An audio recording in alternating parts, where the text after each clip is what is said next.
For the introduction, statistics is a collection of data to explain certain aspects such as collection, management, analysis, interpretation, and presentation of data based on statistical theory.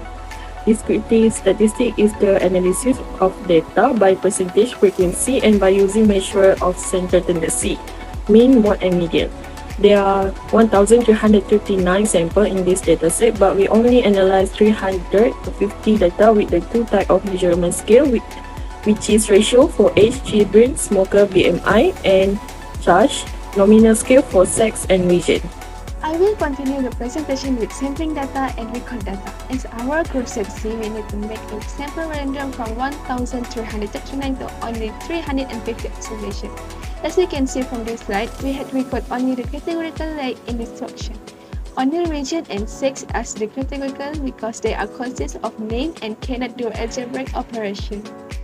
Then I proceed to descriptive measure of BMI. First, we find number class using 2 power of k, hence the number of class is 9. Then we need to find interval using max minus mean divided by number of class.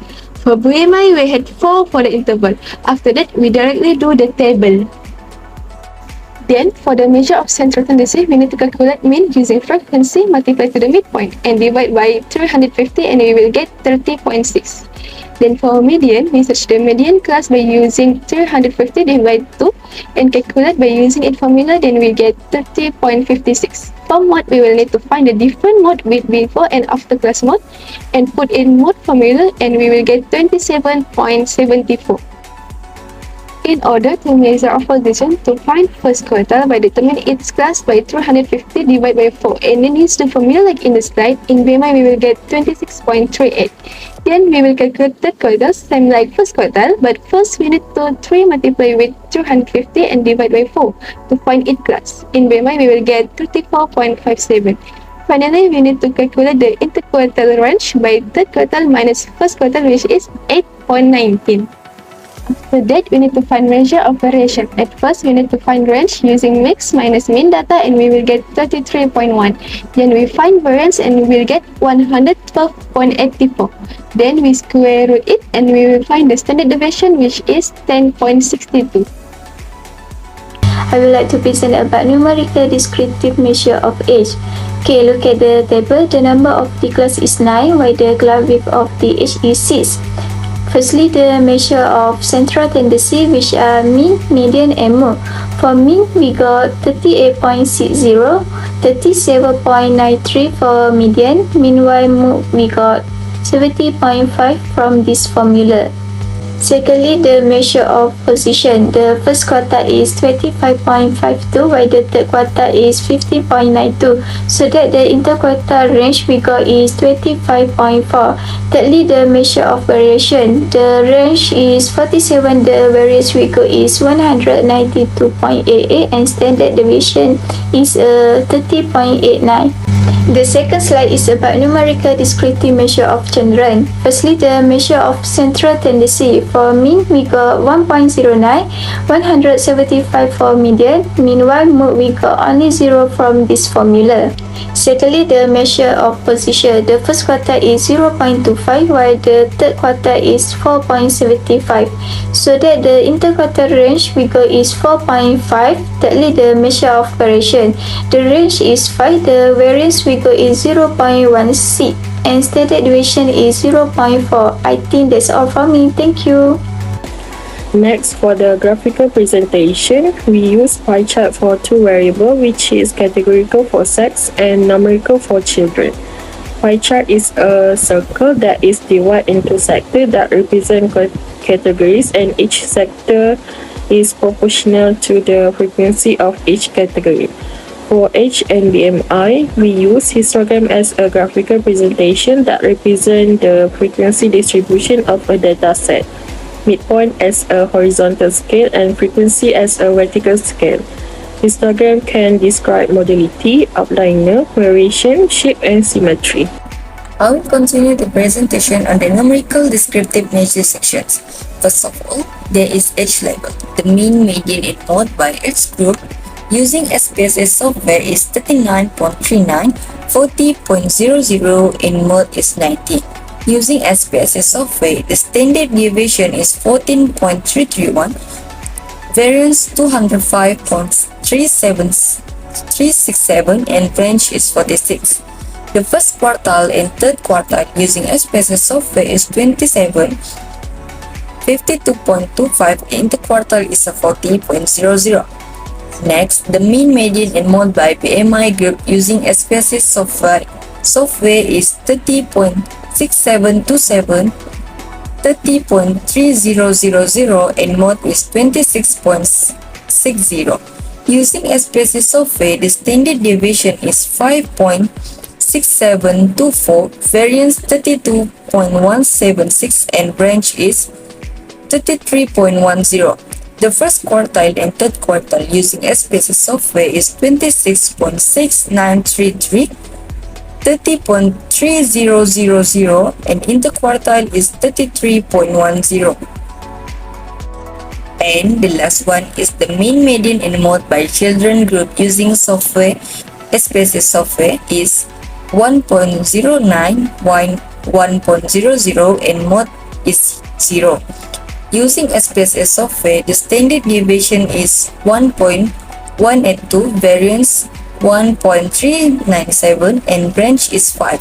The first quartile and third quartile using SPSS software is 00 and 2.00, and interquartile is 1.00.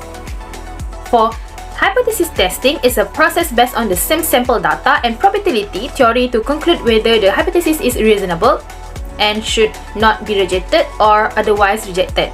For step 1, state null hypothesis and alternate hypothesis. Hypothesis means equal negative 1.914. Hypothesis alternate means more than negative 1.914. For step 2, state the level of significance, which is equal 0.05. For step 3, compute test statistic. As you can see, the one sample test. For step 4, decision rules, rejected hypothesis.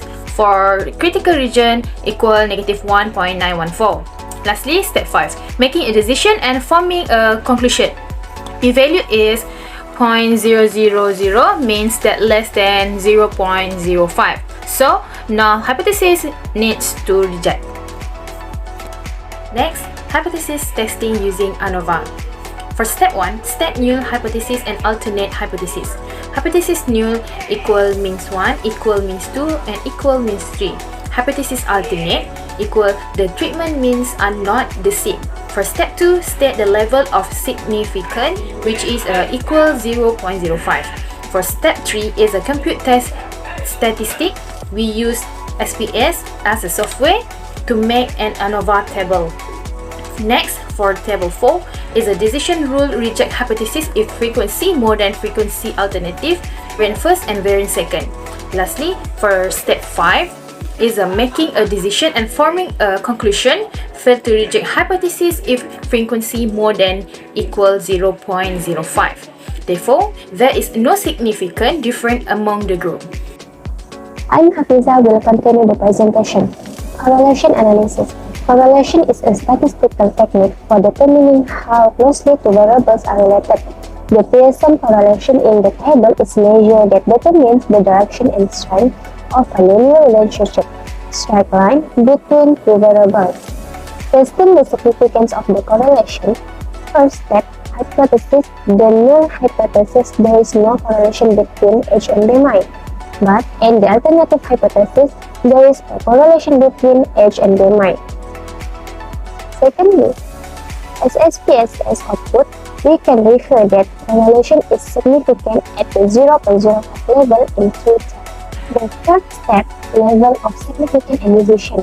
The null hypothesis, there is no association between H and BMI.